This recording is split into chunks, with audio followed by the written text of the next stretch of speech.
Hey, buddy. Eyes up here. In a cinematic world, overwhelmed by tired franchises, superhero fatigue, and universe reboots that fail to land, one name still rises above the noise. Not because he's flashy, not because he's broken, but because deep down, he's the only one who still believes in us. Superman returns in 2025, led by the creative vision of James Gunn, in a film that's more than just another cape story. It's the first step into DC Studios' new era, Chapter 1, Gods and Monsters, and it carries the weight of saving not just a franchise, but a legacy. This is Superman 2025, and whether you're hopeful, skeptical, or somewhere in between, this story demands attention. This isn't an origin story. It's not Krypton exploding again, or Clark fumbling through puberty in Smallville. James Gunn skips the familiar. Instead, he gives us a Superman who already knows who he is, but still doesn't know where he fits. David Corenswet, best known for Pearl and Hollywood, now wears the cape. At just 25, he's younger than most who've carried the S. But that's the point. He brings a clean slate charm, soft-spoken, emotionally open, and unmistakably human.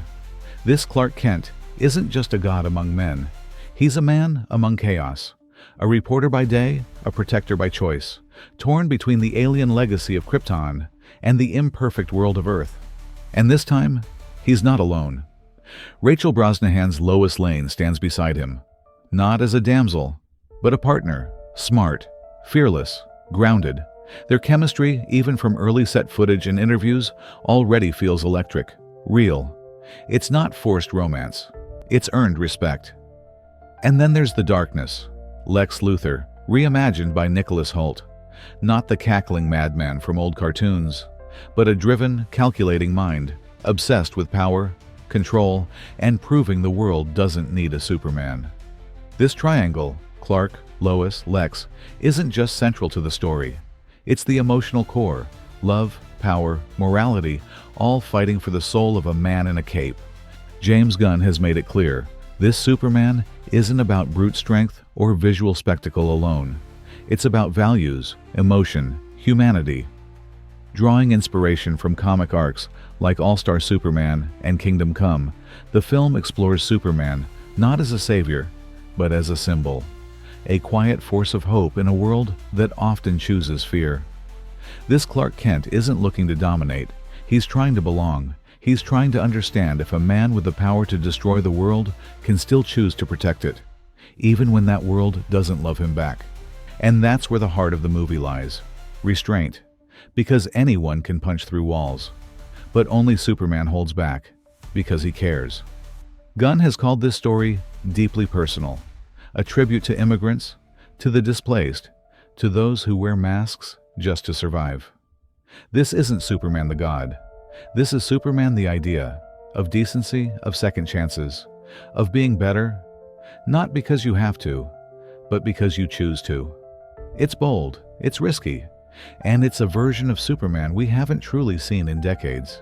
The early word is out, and like any film carrying this much weight, the reactions are mixed. Some insiders from recent test screenings have praised the film's tone, performances, and emotional resonance. They call it surprisingly tender, visually stylish, and a bold departure from the darkness of previous DC entries. One viewer said, "It's not just a Superman movie, it's a human movie, and that's why it works."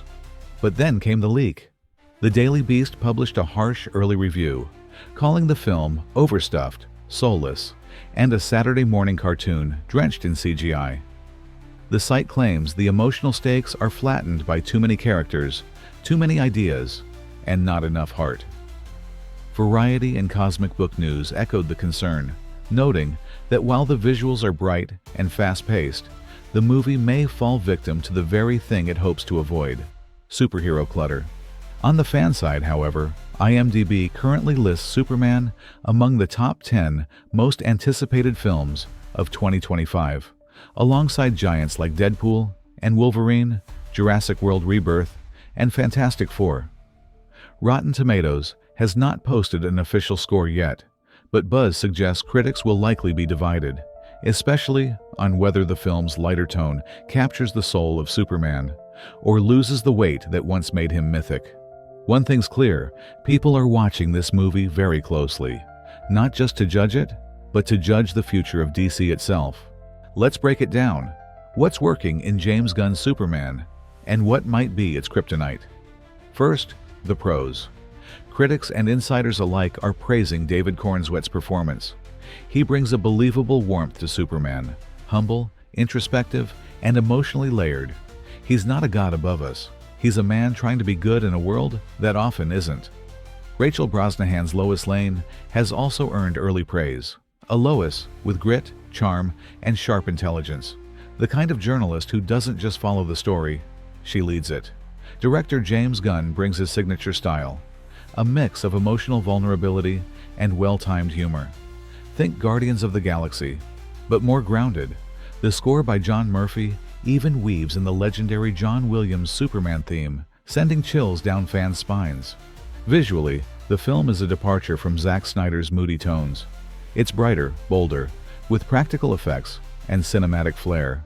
Gunn has reportedly scaled back the CGI overuse, opting instead for realism when possible, a move many fans are welcoming. But now, the cons. Some say the film suffers from what's become a DC curse. Too many characters, too many threads. With appearances from Supergirl, Green Lantern, Hawkgirl, Mr. Terrific, and more, critics worry that Superman himself might get lost in the noise. There's also concern about the tone. While Gunn's approach is more hopeful, some feel it leans a little too hard into comic quirk, sacrificing emotional weight for crowd-pleasing moments. And then, there's the budget. Estimated at a staggering $225 to $364 million, this is one of the most expensive DC films ever made. With high financial stakes and a crowded summer release schedule, Superman can't just be good, it has to be a hit. What do you think? Will this Superman rise? Or is it too late for the cape to matter again? Drop your thoughts in the comments. Are you hopeful, skeptical, or ready to be surprised? Don't forget to like if you still believe in heroes, subscribe for our spoiler-free review on release week, and turn on notifications so you never miss a moment of cinematic truth.